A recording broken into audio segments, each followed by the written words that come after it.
But Prince Acho, was it a good move by the Nets to sign Blake Griffin? I think it was. But I think it was because here's what we know. What? Steve Nash and the Nets, they're going all in on talent beats culture. Like, I don't adhere to that philosophy. I've made it abundantly clear. I don't adhere to that philosophy. But rather than toying in the middle ground of let's try to emphasize talent, but let's still have some culture pieces, they're like, bump all that. We go in talent to the maximum. Because Blake Griffin, you add another dude who can give you 15 to 20 on any given night, though he's only averaging 12 this season. You're trying to revitalize what was Lob City. I don't know what they are now, Marcellus with DeAndre and Blake over their 30s. But I get it. And if I'm a Nets fan, I would respect it. Now, you think about it. You got KD, you got Kyrie, you got Harden, you got Blake Griffin.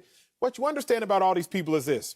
KD been hurt, and he's gotten hurt. Kyrie, you know he be hurt. James Harden, not really. Blake Griffin, every now and then, he'll miss games due to injury over the course of his career.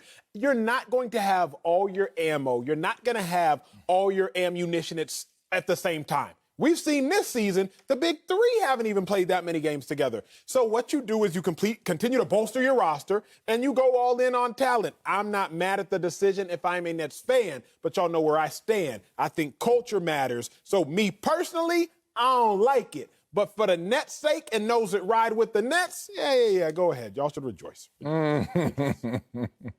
That sounds to me like somebody who desperately wants to say no, but he can't say no because it's free. It's a free look at a former, arguable superstar, certainly a star, and that's where, yes, it's a free look at a guy who could potentially help them. I don't know if it will or it won't, but it won't hurt them. They can always let him go if it comes to that. But if he doesn't play, he doesn't play. He's playing on the minimum. So I agree with that. It really comes down to if you believe in what the Nets are doing, which is we're not going to worry about defense. We're just going to shoot the hell out of the ball. Then it makes all the sense in the world because Blake Griffin, I don't know whether he can run the floor anymore, but he doesn't have to because he's going to play the trail five. He's going to be what Carmelo Anthony was in Oklahoma City. So you can be the last one down the court, Blake. We just need you to shoot the three. And anybody looking at his three-point shooting numbers the last year or two in Detroit, don't do that. Look at 2018-19, the last time that he was fully healthy. He shot 36%. And more important, look at who Blake Griffin was and is in the postseason. He shot 46% from three-point range in the postseason for the Pistons. That, I'm sure, is what the Nets were looking at. He can defend bigger bodies inside, and then he can take that big body at the other end and force it to guard him on the perimeter. So I see where they're going. If you believe that defense is going to be the key to them winning a championship, and I still do, then this really doesn't answer that. But if you believe that the Nets are going to reinvent how you win a championship, then Blake only adds to that equation.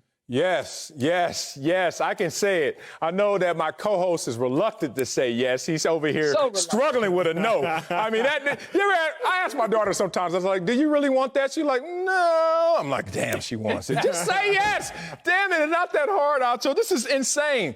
In a world where the rich get richer and success begets success, good Lord, the Brooklyn Nets are like, yeah, let's live by that principle right here because now they have a six-time All-Star who's their backup center. And all they're going to ask them to do is, hey, lead that second group.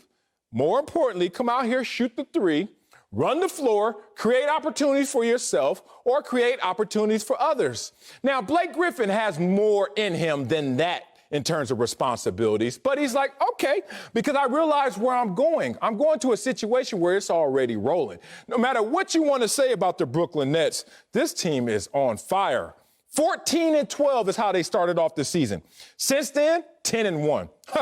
13-2 versus teams above 500, which is the NBA's best. So now Blake Griffin goes to a situation where they're like, we want you, but we don't need you. However, you can show your worth by fitting into this role and then growing within that role. Man, the osmosis of him in a second unit against a second unit backup center, Blake Griffin, who just a couple of seasons ago was an all-NBA player. Are y'all kidding me? These Brooklyn Nets are coming out the East on fire. Whoever comes from the West, beware, because there's going to be danger in front of you. But remember, Sal, because you're not this tight, but you're talking like it right now. Soft? Let's not forget about the game and get caught up in the name. Blake Griffin's first 5 years as a starter, 5 all-star appearances. His last 5 years, 1.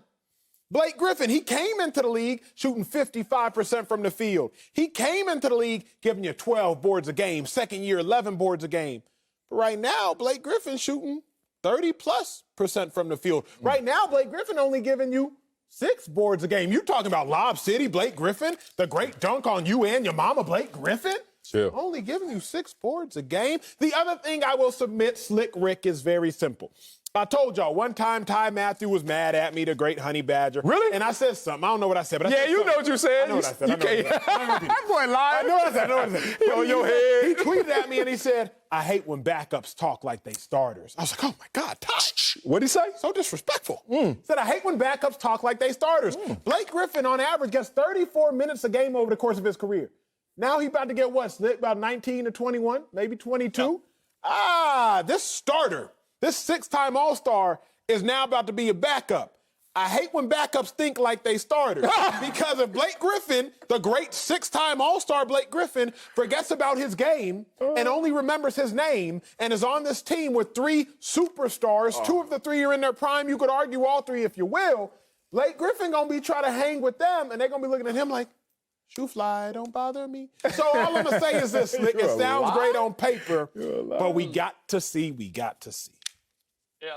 First of all, it's no surprise to me at all that you, Acho, might do what Ty says that you did and that Ty took issue with it. That does not shock me whatsoever. Not at all. That said, in a lot of cases, I would agree with you. Carmelo Anthony, we saw him go through that transition, right? OKC, it didn't work. Houston didn't work. Hey, I'm used to being a star. I'm used to playing. You want me to play a role.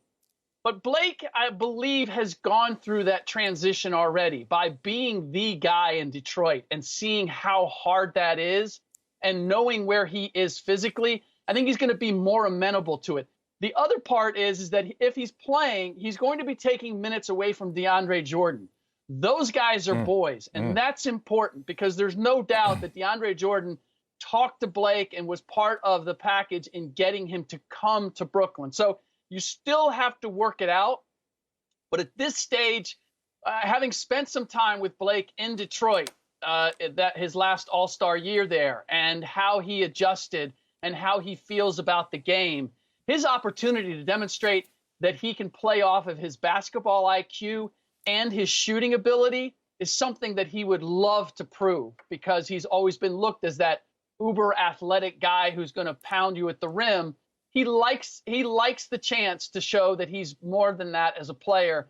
And if he's going to be successful in Brooklyn, he's going to have to do exactly that. Yeah, I echo that right there. Blake Griffin is not caught up in his name, as Acho wanted to suggest there. I had lunch with Blake last year, right before the pandemic. I was eating at a table. He was eating at a table way far away from me, but we had lunch at the same time in the same place.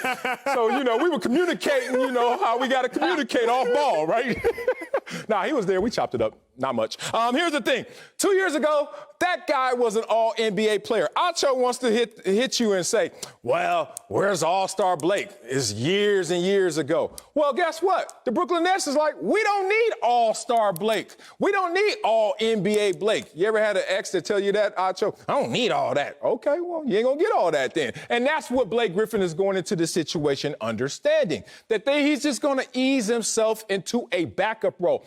Blake Griffin on cruise control can be one of the best backup centers we've ever seen. Like, half-heartedly, Blake Griffin could laugh at the second units of most of the teams in the NBA and go get buckets. I remind you, no big for the Nets is averaging more than two assists per game.